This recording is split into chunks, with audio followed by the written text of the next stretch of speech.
السلام عليكم. عليكم السلام. ازيك يا امير، عامله ايه؟ الحمد لله. وامك عامله ايه؟ حلو. من ساعه ابوك ما توفى يا ابني وانت شايل المسؤوليه وانت عارف غلاوتك عني، طيب. وابوك ده كان احسن صديق لي، صح ولا لا؟ صح.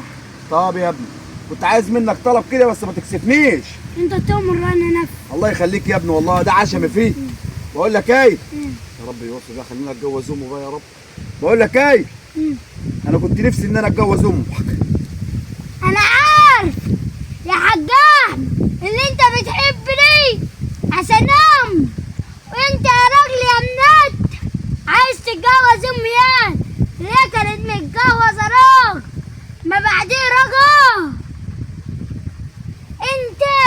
ايوه يا عم، ده انا بقول لك انا عايز اتجوزها وانا جاي اسرقها منك. لا ما فيش حد يتجوزها خالص. قاعده معنا في البيت مش هتتنقل خالص. يعني اخر كلام عندك ده؟ ايوه. ها؟ ايوه. طب ما اشوفش وشك تاني على القهوه ولا على الطلاق. ها؟ ده انت لو شفت وشك على القهوه ها؟ هطلع مصاريف. طلع مصاريني؟ ها ده انت معفق. قول يا عم انا عايز يتجوز امي.